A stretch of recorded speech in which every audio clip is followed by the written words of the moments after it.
Screen দেখতে পাচ্ছেন সবাই?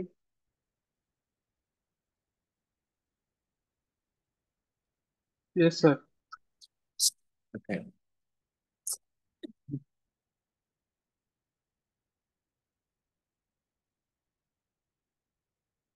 তো আমরা প্রথমে যেগুলো দেখবো সেটা হচ্ছে লগারিদমিক ফাংশন, লগ ফাংশন। ওকে।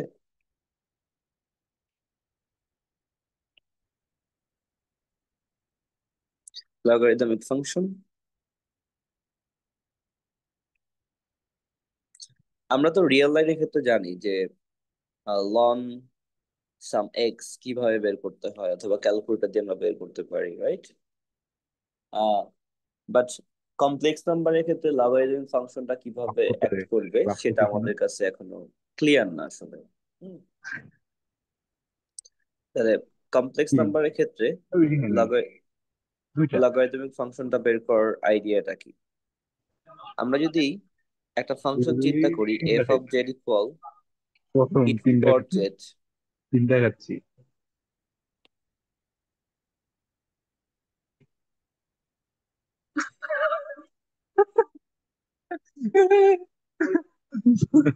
খাইতেই হবে।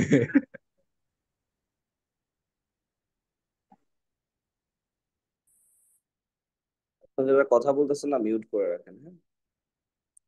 সো আমরা যদি একটা ফাংশন চিন্তা করি, F of Z equal E to the power Z, এই ফাংশনটা, তাহলে এই ফাংশনের ইনভার্স যে ফাংশনটা, ওকে, সেই ফাংশনটা কি বলবো আমরা, হচ্ছে লগারিদমিক ফাংশন।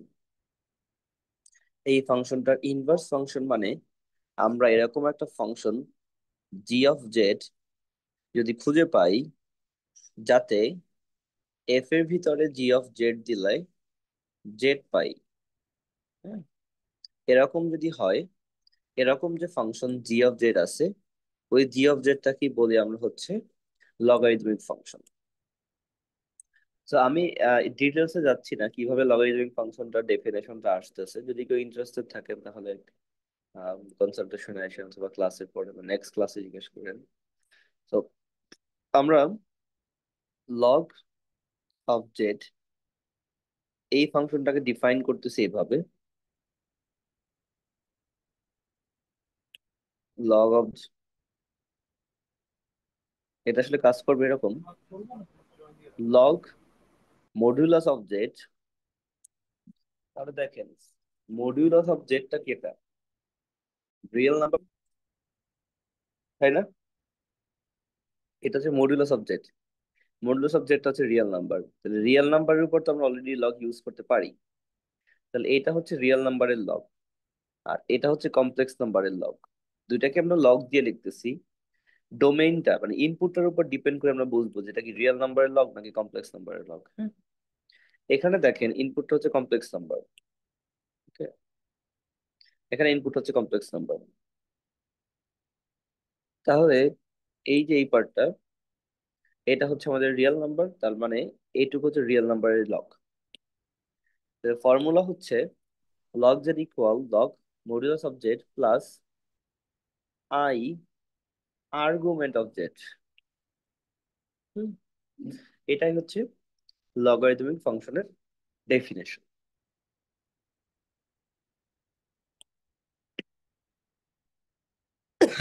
ফর এক্সাম্পল, আমরা যদি চিন্তা করি, আমরা হচ্ছে লগ ওয়ান প্লাস আই বের করতে চাই, সাপোজ। তাহলে লগ ওয়ান প্লাস আই বের করতে চাইলে আমাদের অ্যান্সারটা কত হবে?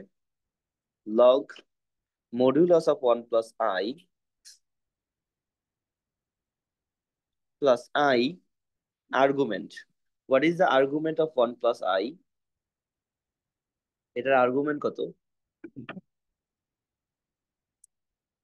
5/4। 5/4। আচ্ছা, এটার আর্গুমেন্ট 5/4 যখন আমি বলতেছি, তাহলে এইটা হচ্ছে শুধু আর্গুমেন্ট, হ্যাঁ? মানে এটাকে আমরা প্রিন্সিপাল আর্গুমেন্ট বলি। বাট 5/4 এর সাথে যদি আরো 2 পাই যোগ করি, তাহলেও কিন্তু এটা আর্গুমেন্ট হয়। তাহলে আর্গুমেন্ট আসলে 5/4 প্লাস 2 পাই কে। কারণ এই দেখেন, এইটা আমার মানে এটা হচ্ছে আমার আর্গুমেন্ট, প্রিন্সিপাল আর্গুমেন্ট, তাই না? 5/4 ঘুরে আবার এখানে আসলো কি, ওটাও কিন্তু আর্গুমেন্ট হচ্ছে আসলে, but that is not principal argument. So argument আসলে 5/4 প্লাস 2π এইটা হচ্ছে আর্গুমেন্ট।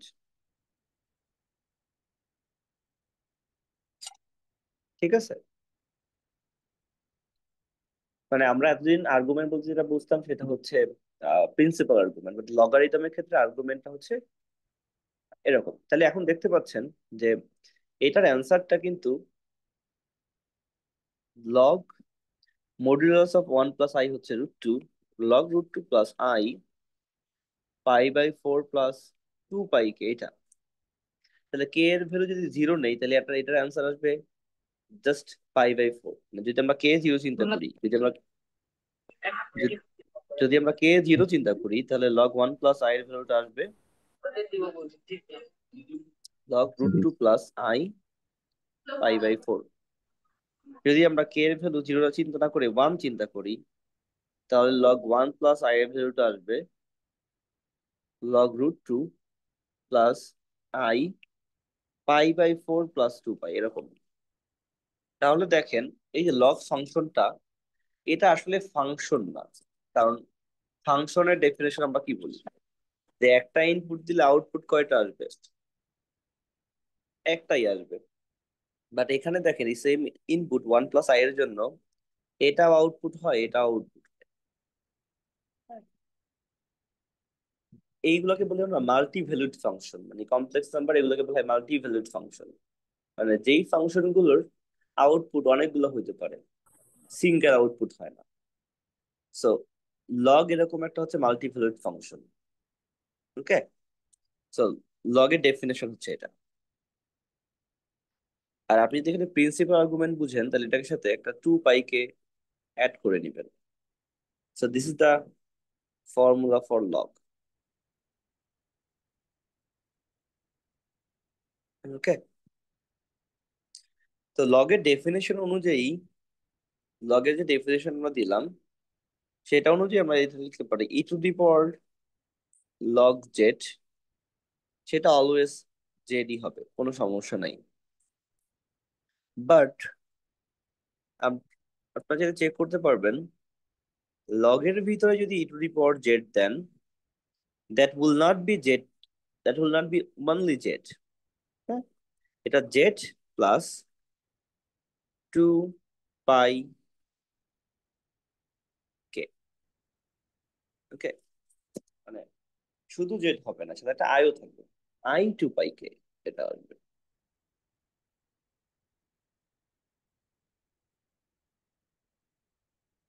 ওকে, সো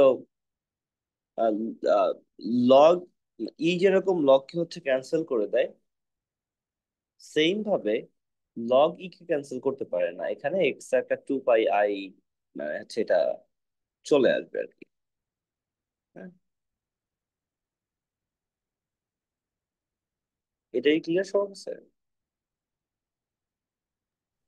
তো এখানে জেড এর ভ্যালু কি কোনো একটা কমপ্লেক্স নাম্বার যে কোনো না হ্যাঁ হ্যাঁ, যে লগের? কোনো জেড ভ্যালু যে কোনো কমপ্লেক্স নাম্বার,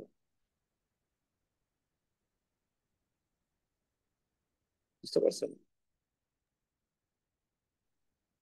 জেড এর ভ্যালু এনি কমপ্লেক্স নাম্বার, তাহলে যদি লগ e⁻z নেন, তাহলে এটা হবে জেড 1 + i 2π এরকম। বাট e⁻ লগ লিখলে সেটাকে আমরা জেডই বলতে পারি সিম্পলি। ওকে, আচ্ছা, এবার আমরা একটা ম্যাথ দেখি। Let's consider the principal branch of sine inverse z to be the one for which sine inverse 0 equals 0. Prove that sine inverse z equal this. So আমাদের এরকম এই প্রুফটা দেখতে হবে। তো আমরা বের করতে চাচ্ছি সাইন ইনভার্স জেড। তাহলে আমরা এটা ধরি যে লেট ডাব্লিউ হচ্ছে সাইন ইনভার্স জেডটা। হ্যাঁ, ডাব্লিউ যদি সাইন ইনভার্স জেড হয়,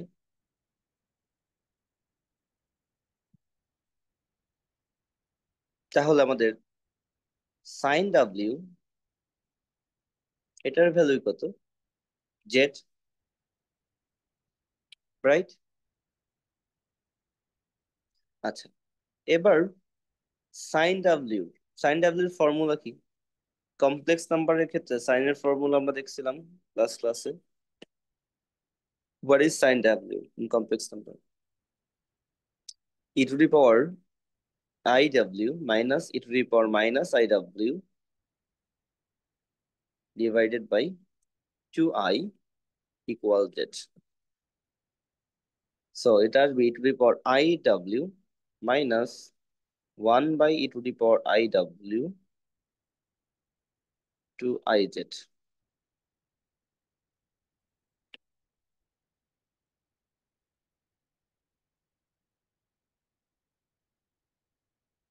যদি e to the power i W, তাহলে এখানে হবে ই টু দি পাওয়ার আই ডাব্লিউর উপরে square minus 1 to i Z,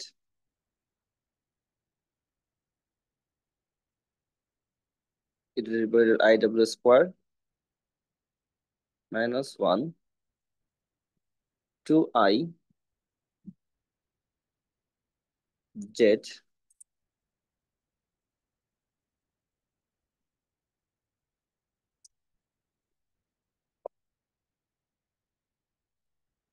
e to the power i W.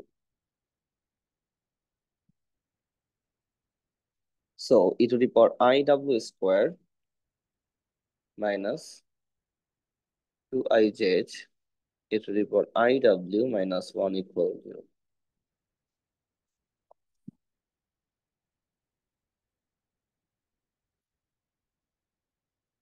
এখান থেকে আমার যেটা বের করতে হবে, ই টু দি পাওয়ার আই ডাব্লিউটাকে বের করতে হবে।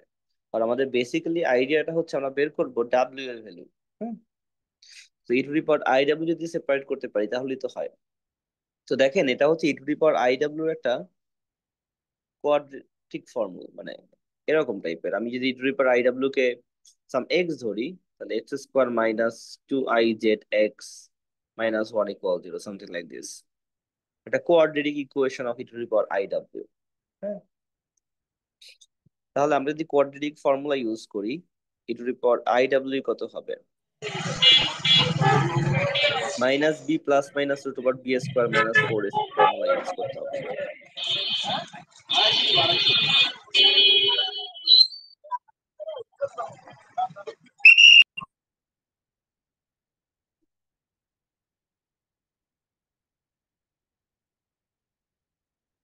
So minus B, that means আমাদের এখানে বি কোনটা?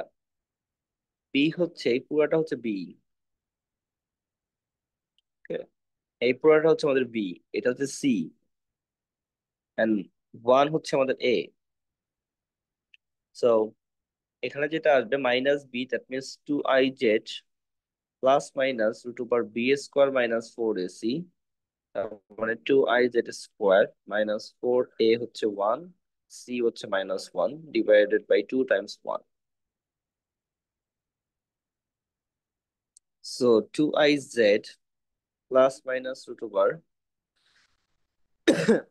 Minus 4z square plus 4 divided by 2। So 2i z plus minus 4 common নিলে বাইরে 2 হয়ে যাবে, আর এখানে হয়ে যাবে 1 minus z square divided by 2।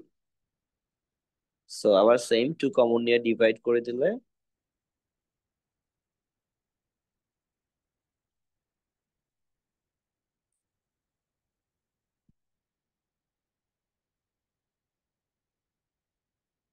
That means e to the power i z এটা হচ্ছে i z plus root over 1 minus z square. এবার আমাদের তো sorry, e to the power i ডাব্লিউ, এবার আমাদের যেটা বের করতে হবে, you need to find out this w, right? ডাব্লিউটাকে আমাদের পাওয়ার থেকে বেইজে নিয়ে আসতে হবে। পাওয়ার থেকে বেইজে আনে কি লগ, সো বোথ সাইডে লগারিদম নিতে হবে। So log e to the power তো আমরা আই, মাইনাস নিলাম না কেন? হ্যাঁ, আচ্ছা প্লাস মাইনাস দুইটাই হবে। Plus minus. হ্যাঁ, দুইটাই হবে।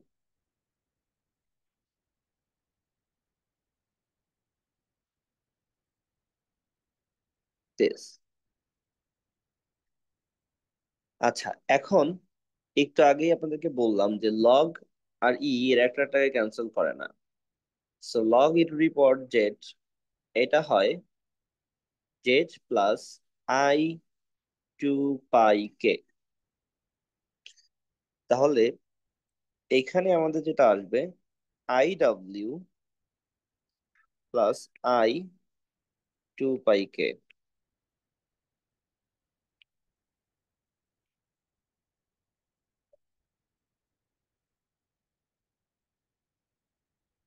আর ডাব্লিউ কাকে ধরছি আমরা? ডাব্লিউ was sine inverse Z.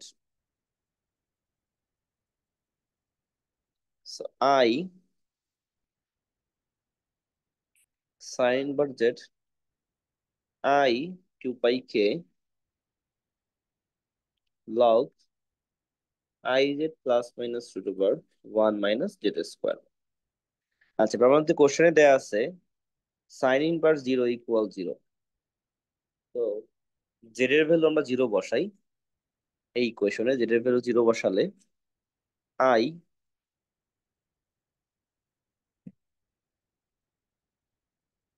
Sign inverse zero two pi k log one times zero root over one minus zero square. তো সাইন ইনভার্স জিরো ভ্যালু যেহেতু জিরো, এটা জিরো হয়ে যাবে। তাহলে i two pi k equal log one. So log one এর value zero, তার মানে I two pi কে এটার ভ্যালু জিরো। ওকে, তো এই কন্ডিশনটা দেয়া ছিল দেখেই আমরা i two pi k zero লিখতে পারতেছি। এটা ইম্পর্টেন্ট, এটা লিখতে হবে যদি এরকম কোশ্চেন থাকে, আদারওয়াইজ 4 মার্কস পাওয়া যাবে।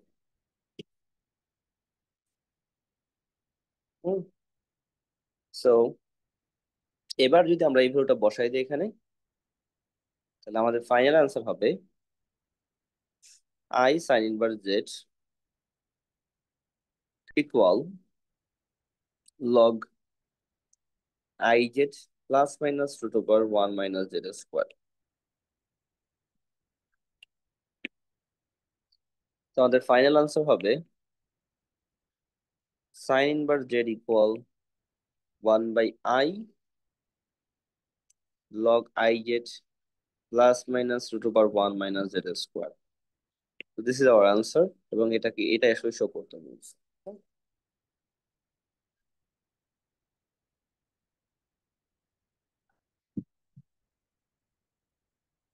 স্যার এরকম টাইপের আমরা আরেকটা ম্যাথ দেখতে পারি।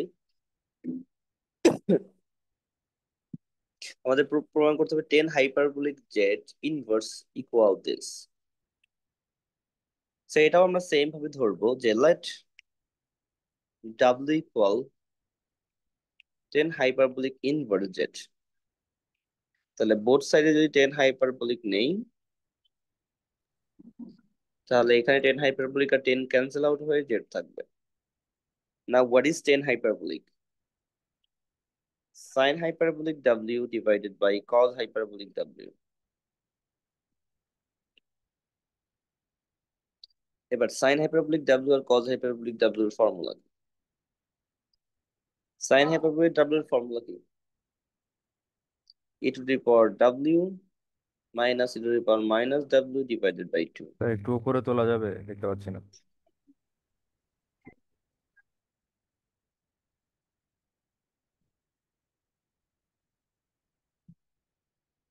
হয়েছে?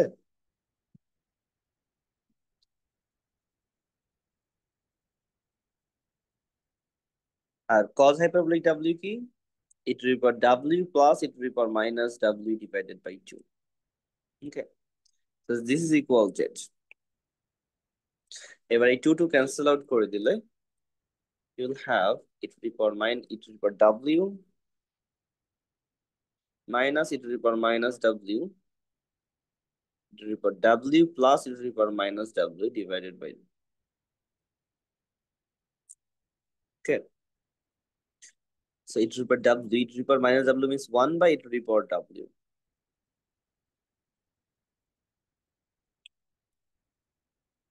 And this is also e to the power w plus 1 by e to the power w equal z.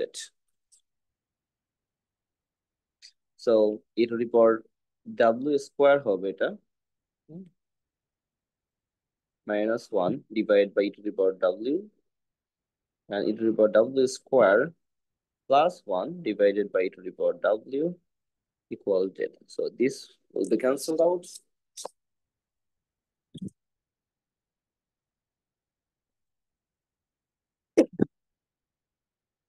The final answer হবে e to the power w square minus 1 equal z time e to the power w square plus 1.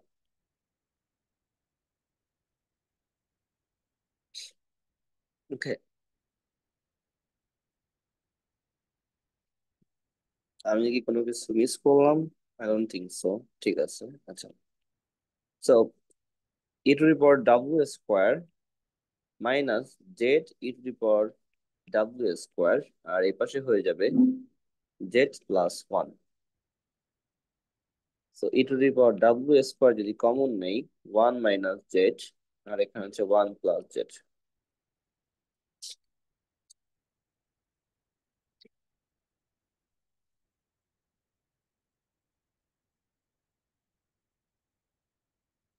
তাহলে e to the power w square এটা হচ্ছে 1 plus z divided by 1 minus z. তাহলে finally আমাদের কাছে আসবে e to the power w হচ্ছে root over 1 plus z আর এখানে হচ্ছে 1 minus z. Okay. So similarly আমরা যদি log ইউজ করি log e to the power w, তাহলে এখানেও সেম আসবে।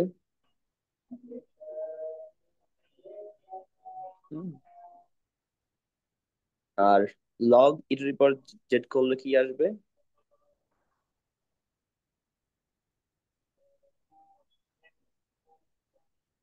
Any idea? তাহলে এখানে আসবে w plus I 2 pi k। আর এখানে পাওয়ার লিখে আমরা এটাকে লিখতে পারি half log 1 plus z 1 minus z।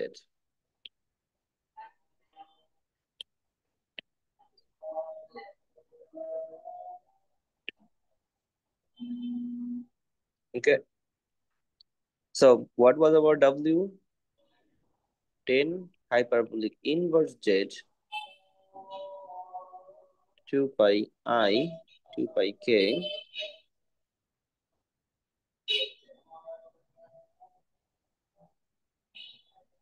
এটা।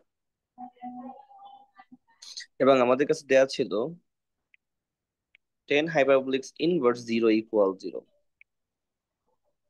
সো z equal যদি আমি 0 বসাই তাহলে এখানে 0 আসবে, তাহলে আমাদের কি আসবে এখানে 10 hyperbolic inverse 0 equal I 2 pi k log 1 by 1. Okay, so this is 0, this is I 2 pi k, and this is half ln 1 এর value 0.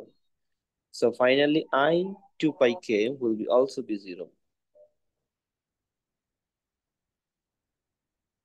এটাও 0 হয়ে যাবে। So I 2 pi k এর value 0 যদি আমরা এখানে বসাই তাহলে কি আসবে? This is half log 1 plus z divided by 1 minus z. So this is our final answer. Okay, any question?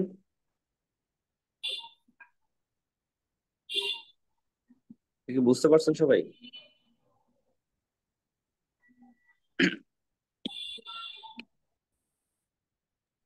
Sir Z equals to zero লিখতাম কিভাবে? ও z equal to কেন 0 বললাম, দেখেন এখানে 10 হাইপারবোলিক ইনভার্স 0 ইকুয়াল কত দেয়া আছে? 0 দেয়া আছে না? জি স্যার। আচ্ছা, তাহলে এখানে দেখেন এই যে এই জায়গাটাতে কি আছে, টেন হাইপারবোলিক ইনভার্স জেড আছে না? জি স্যার। তো আমরা ধরে নিলাম লেট জেড ইকুয়াল জিরো একটা নাম ভ্যালু নিলাম। জেড ইকুয়াল জিরো যদি বসাই তাহলে এখানেও জিরো হয়ে যাচ্ছে, আর এখানে ওয়ান বাই, এবার এইটুকুর ভ্যালু তো আমি জানি, এইটুকু ভ্যালু যদি বসাতে পারি দ্যাটস ওয়াই আমি জেড ইকুয়াল জিরো ধরছি আর কি। বুঝতে পারছেন? হ্যাঁ এই স্যার। যে টেন হাইপারবোলিক ইনভার্স জিরোর ভ্যালু যেহেতু জিরো দেওয়া আছে, আর এখানে টেন হাইপারবোলিকের ভিতরে আছে জেড, এই কারণে আমি জেড ইকুয়াল জিরো ধরছি। ঠিক আছে।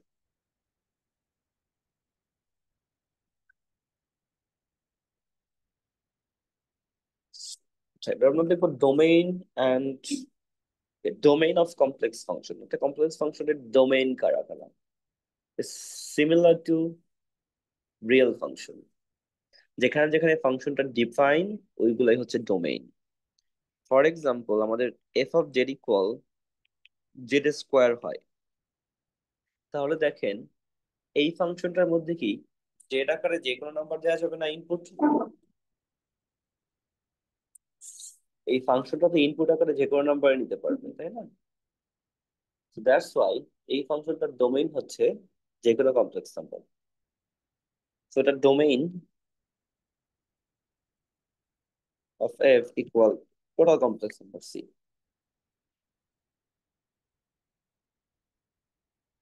যদি আমরা এভাবে চিন্তা করি,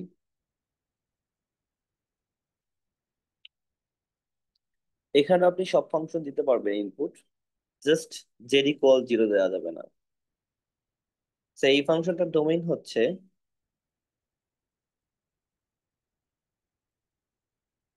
অল কমপ্লেক্স নাম্বার থেকে আমরা জিরোটারে বাদ দিয়ে দিব, এটা হচ্ছে ফাংশনটার ডোমেইন।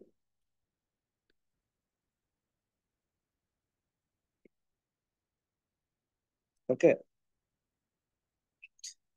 এবার যদি আমরা একটা ফাংশন এভাবে চিন্তা করি, F of Z equal let's say এইটা, এখানে কিন্তু আপনার আর প্রবলেম নাই, এখানে আপনি চাইলে এখানে জেড এর ভ্যালু নেগেটিভ নিতে পারেন।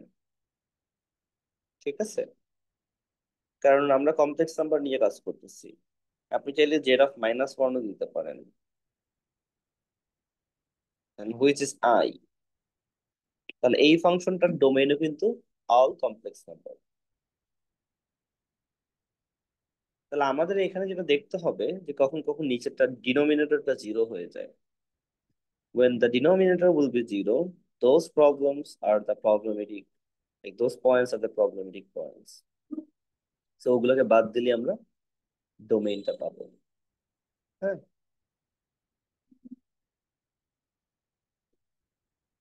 আচ্ছা। সো আমরা এখানে লিমিট এন্ড কন্টিনিউটি দেখবো। What is limit and continuity of function? So এখানে বলতেছি যদি এফ অফ জেড একটা ডিফাইন্ড হয়, ডিফাইন্ড মানে এটার ভ্যালু পাওয়া যায় সিঙ্গেল ভ্যালুড, মানে একটা ভ্যালুই দিবে। আমরা যেরকম দেখলাম যে লগ, লগ হচ্ছে মাল্টি ভ্যালুড ফাংশন। হ্যাঁ, তো আমরা সিঙ্গেল ভ্যালু আকারে সিঙ্গেল ভ্যালুড ফাংশন নিয়ে কাজ করছি, মাল্টি ভ্যালুড ফাংশন নিয়ে কাজ করতেছি না। In the neighbourhood of z equals z naught, so let এত be defined and single valued in the neighborhood of this। তাহলে আমাদের কাছে যদি কোনো একটা পয়েন্ট থাকে z naught, এই z naught পয়েন্টের আশেপাশে ফাংশনটা হচ্ছে ডিফাইন্ড এবং সিঙ্গেল ভ্যালুড, এই পয়েন্টে তার ডিফাইন না থাকলেও সমস্যা নাই।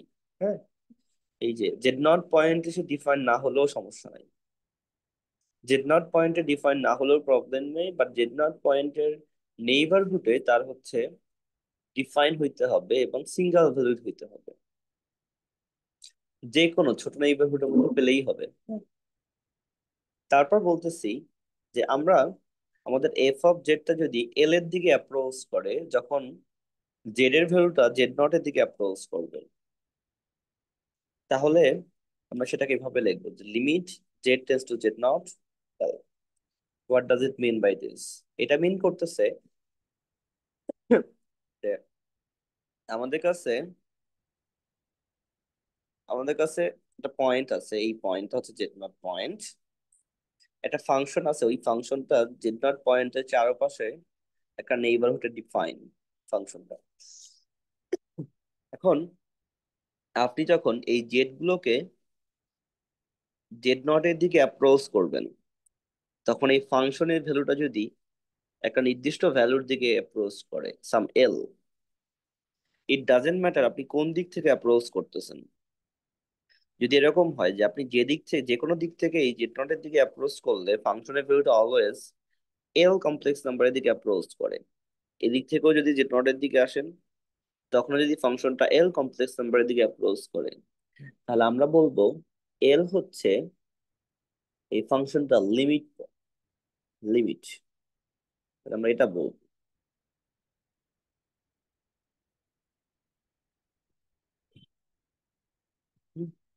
Limit F of Z, Z tends to z not, এটা হচ্ছে এল।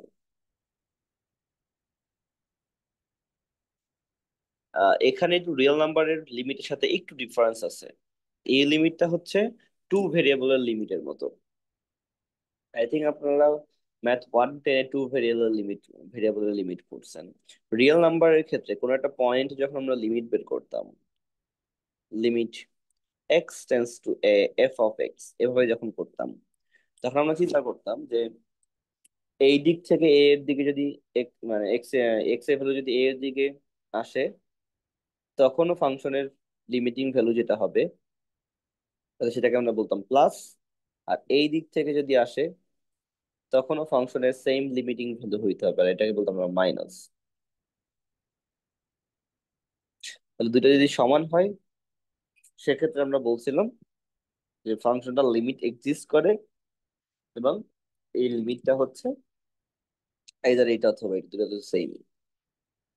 হ্যাঁ, তাহলে রিয়েল নাম্বারের ক্ষেত্রে দুইটা দিক থেকে অ্যাপ্রোচ করা যেত কোনো একটা পয়েন্টে, but in two variable or complex number, আমাদের যদি কোনো একটা পয়েন্ট হয়, z naught point, this is our z naught point, তাহলে এই পয়েন্টে একটা মানে আমাদের ভেরিয়েবলটা কত ভাবে অ্যাপ্রোচ করতে পারে, এই দিক থেকে অ্যাপ্রোচ করতে পারে, এই দিক থেকে অ্যাপ্রোচ করতে পারে। হুম।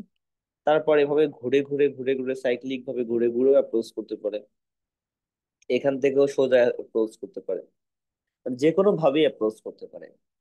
এবং এখানে কথা হচ্ছে যে যেভাবেই জেড নট এর দিকে পয়েন্টটা অ্যাপ্রোচ করুক না কেন, মানে জেডটা অ্যাপ্রোচ করুক না কেন, এফ অফ জেড সবসময়ই ওই ফিক্সড কমপ্লেক্স নাম্বার এল এর দিকে অ্যাপ্রোচ করতে হবে।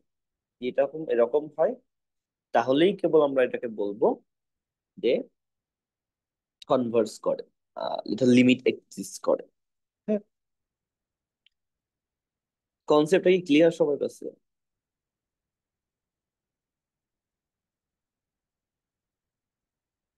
হ্যালো, আপনারা কি আছেন, শুনতে পাচ্ছেন? জি স্যার, জি জি জি। বুঝতে পারছেন যে রিয়েল নাম্বারের ক্ষেত্রে কমপ্লেক্স নাম্বারের ক্ষেত্রে লিমিটের ডিফারেন্সটা কোথায়? জি স্যার। আচ্ছা, এখন আমি যে বলছিলাম যে কোনো polynomial function, polynomial function, rational function, তারা হচ্ছে খুবই নাইস ফাংশন। এদের সবসময় লিমিট এক্সিস্ট করে, এদের সবসময় অলওয়েজ কন্টিনিউয়াস। ওকে, তো এদের নিয়ে সমস্যা নাই। যেমন এটা যদি দেখি, দেখেন এখানে হচ্ছে limit Z tends to zero, আর এটা হচ্ছে ফাংশন। সো আমরা যদি এই পয়েন্টটা চিন্তা করি, এটা হচ্ছে আমাদের জেড ইকুয়াল, এটা হচ্ছে 0 পয়েন্ট, জেড নট। তো এই জেড এর ভ্যালুটা ঘুরে ঘুরে যেভাবেই জিরোর দিকে আসুক না কেন, এটা তো অলওয়েজ জিরোই হবে, তাই না? এটা তো অলওয়েজ জিরোই হবে, জেড এর ভ্যালুটা যেভাবেই ঘুরে ঘুরে এখানে আসুক না কেন। সো আলটিমেটলি এটা 0 + 1ই হবে, 1। তো পলিনোমিয়ালের ক্ষেত্রে কোনো সমস্যা নেই। তাহলে আমার যদি এরকম থাকলো, limit Z tends two i, Z square plus Z plus 1, এখানেও এটা পলিনোমিয়াল। তাহলে পলিনোমিয়ালের ক্ষেত্রে লিমিটের জাস্ট ভ্যালু, মানে লিমিটের ভিতরে এই জেড নট এর ভ্যালু বসাই দিলেই হয়ে যাবে, কারণ পলিনোমিয়াল হচ্ছে nice function. So -1 plus I plus 1. So this is I.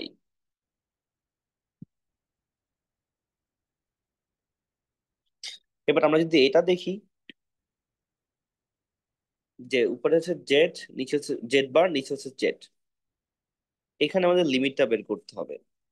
এটা খুবই না, কারণ নিচেরটা তো 0 হয়ে যাচ্ছে, বাট উপরেরটাও 0 হয়ে যাচ্ছে, 0/0 টাইপের চলে আসতেছে।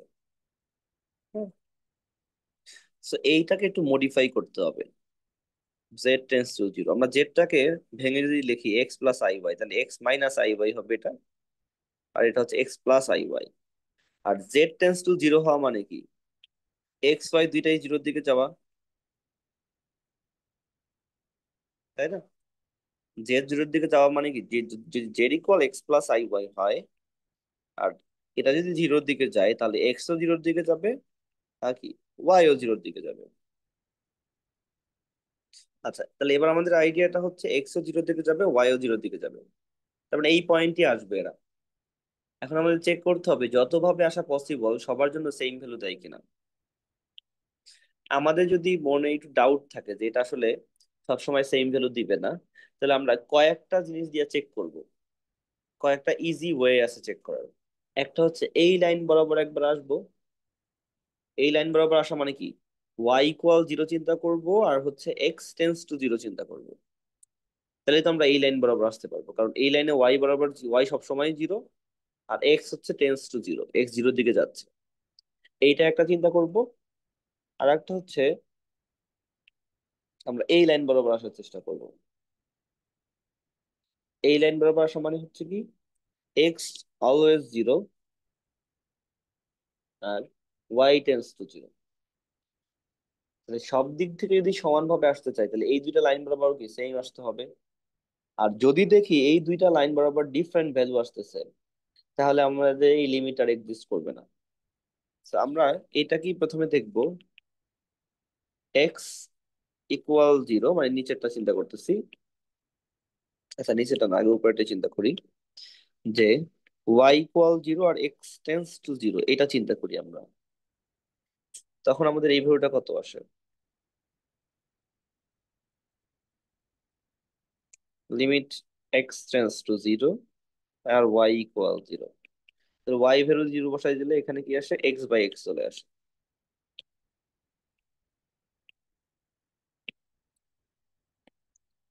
তাহলে এখানে কোনো ওয়াই নাই, ওয়াই আর লেখার দরকারই নেই আমার। So x tends to 0, x/x হচ্ছে 1, ফাইনাল আনসার কত, 1। আর একটা হচ্ছে এক্স ইকুয়াল 0 আর ওয়াই টেন্স টু 0,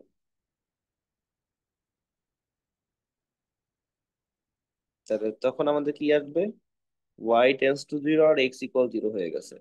এক্স যদি 0 হয়ে যায় তাহলে মাইনাস আই ওয়াই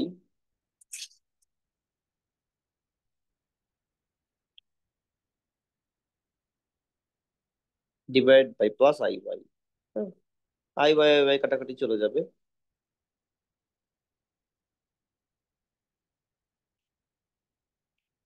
তাহলে এখানে -1, তাহলে ফাইনাল আনসার হচ্ছে -1।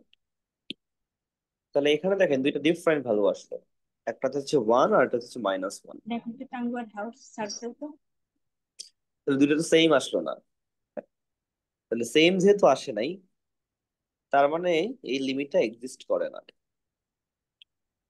তো এখানে লিখবো as limit x tense to 0, y equal 0, f of z not equal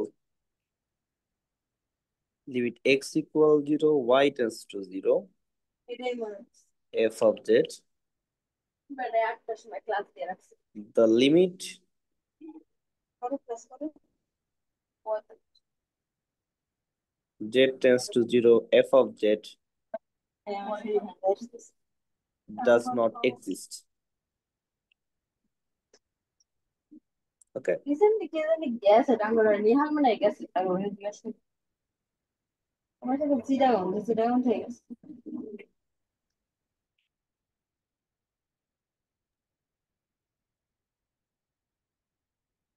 ওকে, তাহলে আমাদের কোনো লিমিট কখন এক্সিস্ট করে না। সো এখানে দেখেন এর একটা polynomial function and z tends to this one, তাহলে জাস্ট এইটার ভ্যালু বসাই দিলেই হয়ে যাবে, কারণ পলিনোমিয়াল ফাংশন নাইস ফাংশন, এটা নিয়ে কোনো ঝামেলা নাই, জাস্ট ভ্যালু বসাই দিলে যেটা পাবো that is our answer.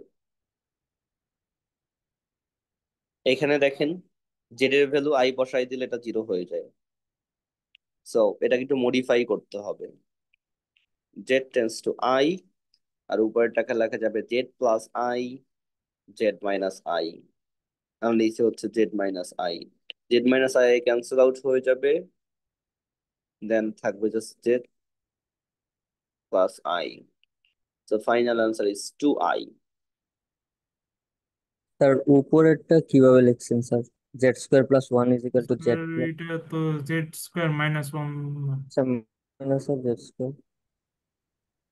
z square plus 1, এটাকে লেখা যায় z স্কোয়ার মাইনাস 1, লেখা যায় না?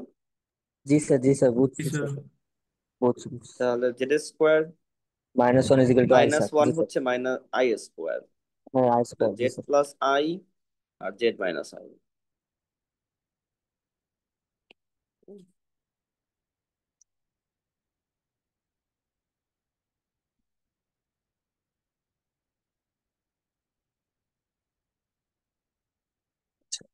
এবার হচ্ছে কন্টিনিউটি। একটা ফাংশন কন্টিনিউয়াস হওয়া মানে কি, সবসময় মনে রাখবেন ফাংশন কোন একটা পয়েন্টে কন্টিনিউয়াস হয়, আর কোন একটা পয়েন্টে কন্টিনিউয়াস হওয়ার জন্য 3টা কন্ডিশন লাগবে। ওকে, সো 3 কন্ডিশন স্যাটিসফাই করতে হবে। আমি লিখতেছি a function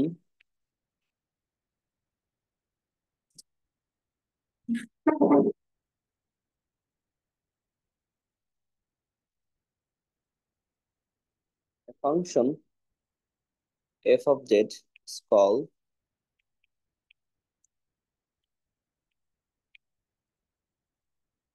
continuous at z equal z naught if এক number condition f of z naught is exist,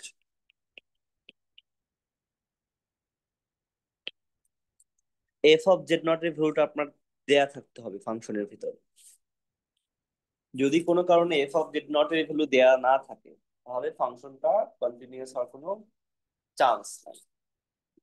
এটা এক্সিস্ট মানে হচ্ছে কিন্তু লিমিট না, জাস্ট ফাংশনের ভ্যালুটাই আপনার বের করতে পারতে হবে সরাসরি ফাংশনের ডেফিনেশন থেকে। হুম, 2 নম্বর হচ্ছে লিমিট z tends to z naught f of z exist, আর নাম্বার 3 তে সিকোয়েন্সিয়ালি আমরা চেক করব, কারণ এইটা প্রথমে চেক করবেন, এটা না হলে বাদ, তারপরে এটা চেক করবেন, এটা না হলে বাদ, তারপর এই দুইটা যদি হয়ে যায় দেন আপনার চেক করতে হবে এই যে লিমিটটা, এই লিমিটটা f of z naught এর সমান হয় কিনা। মানে 1 নম্বরে যে f of z naught এর ভ্যালুটা পেলেন আর 2 নম্বরে যে লিমিটিং ভ্যালুটা পেলেন এই দুইটা সমান হইতে হবে। যদি এই 3টা কন্ডিশন স্যাটিসফাই করে তাহলেই আমরা বলবো ফাংশনটা কন্টিনিউয়াস। এই পয়েন্ট কোথায় continuous? Z not a continuous. হ্যাঁ, একটা ফাংশন সবসময় কোনো একটা পয়েন্টে কন্টিনিউয়াস হয়, আর যদি ফাংশনটার ডোমেইনের সব পয়েন্টে কন্টিনিউয়াস হয় তখন আমরা বলি the function is continuous on the domain, অথবা the function is continuous everywhere. Okay, so that is our idea. First of all, you need to check whether this function is continuous at a point z equals z naught. If it is continuous at all over the domain, then we call it a function is continuous everywhere. Okay.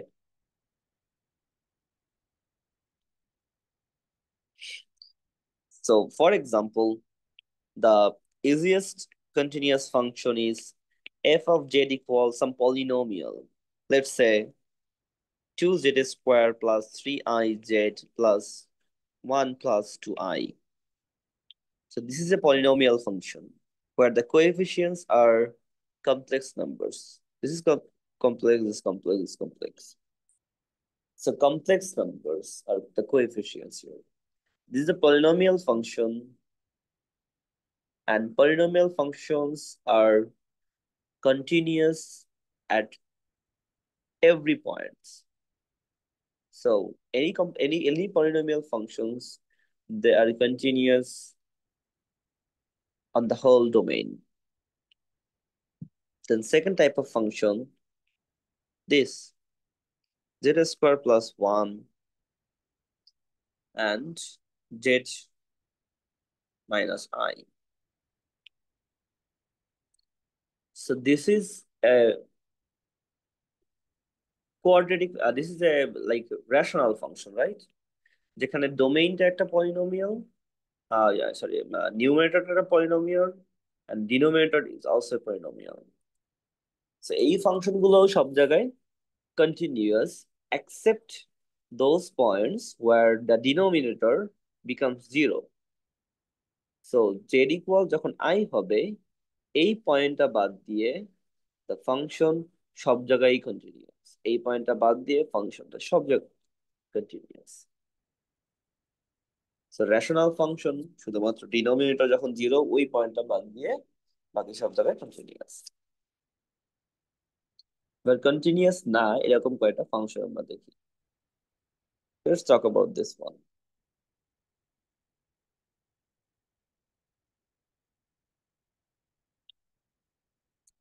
f of z equal z square. যদি z এর ভ্যালুটা if z not equal 0. আচ্ছা, not equal 0 দিলে হবে না, sorry. If z not equal 1, তাহলে z এর value যদি 1 না হয়, ওই সময় z স্কয়ারের মতো অ্যাক্ট করবে। আর বাকি সব পয়েন্টে z equal একটা ফাংশন আমরা ডিফাইন করতেছি f of z equal z square. এই ফাংশনটা z এর ভ্যালু 1 না হলে বাকি সকল পয়েন্টের জন্য z স্কয়ারের মতো কাজ করবে। আর যদি z equal 1 হয়ে যায় তাহলে এটার অ্যান্সার হবে 0। এখন আমাদের কোশ্চেন হচ্ছে এই ফাংশনটা কি? Is the function continuous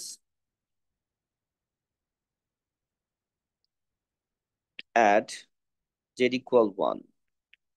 So this is our question. Function z equal 1 A continuous কিনা? তাহলে আমাদের তিনটা স্টেপ।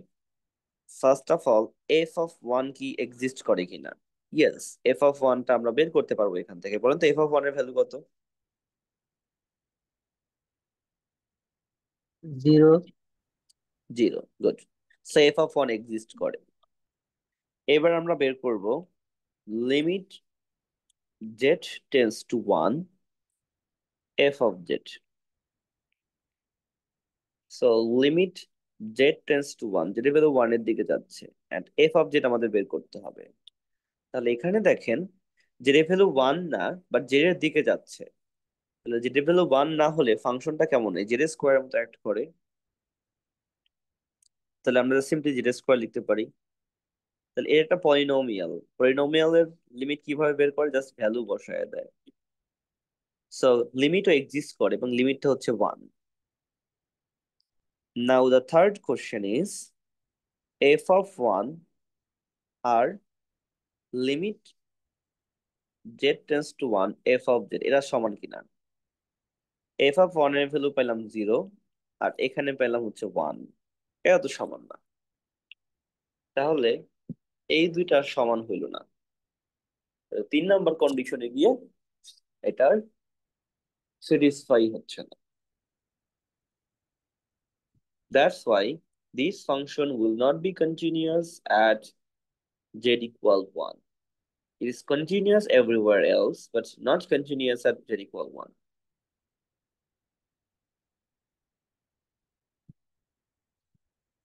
ওকে,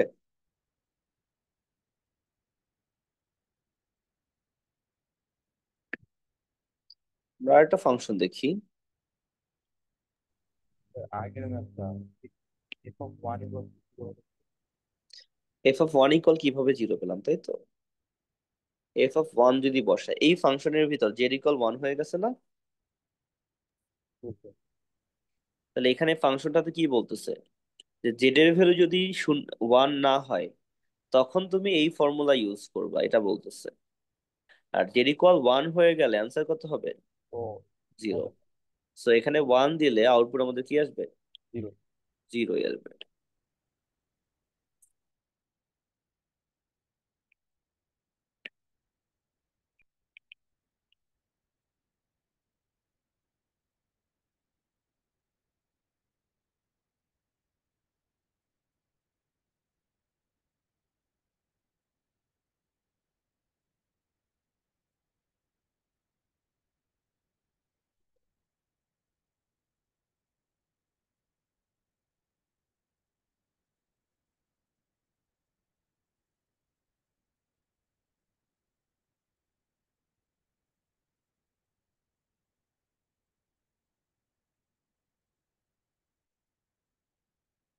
তো এটা হচ্ছে আমার function.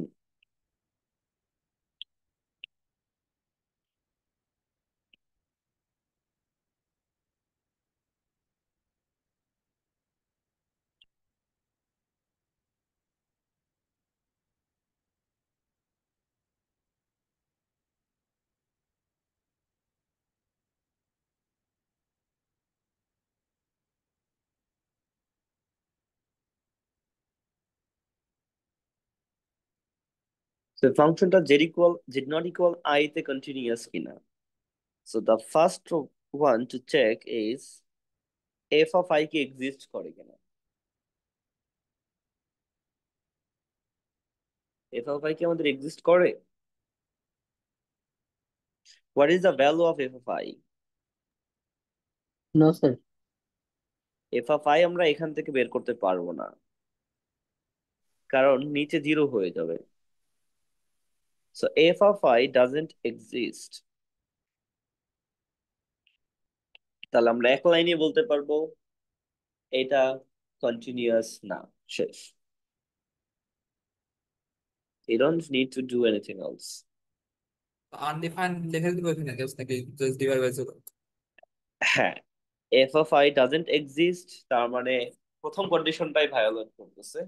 So it can be continuous on it's provide. ঠিক আছে, তারপর হচ্ছে find all the points of discontinuity of this. So this is a rational function. Rational function গুলো কোথায় discontinuous হয়? যেখানে ডিনোমিনেটর গুলো জিরো হয়।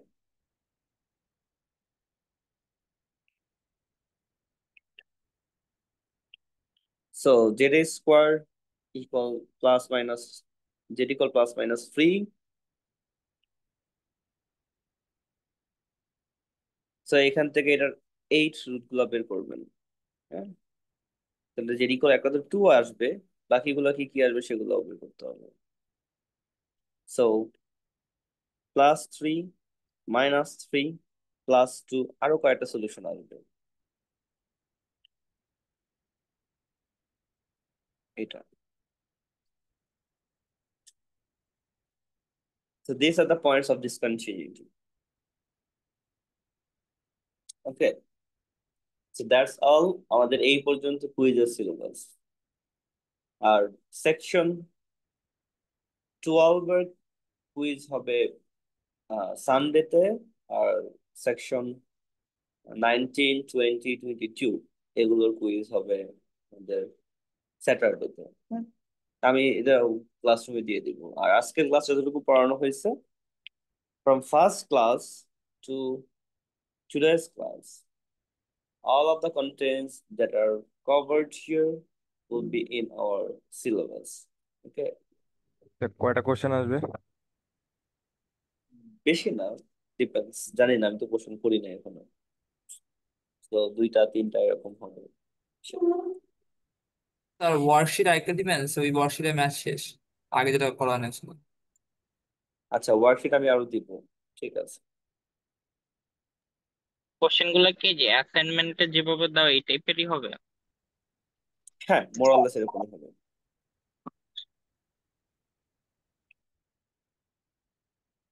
স্যার ওয়ান নোটের এই লিঙ্কটা কি দিয়ে দিবেন না?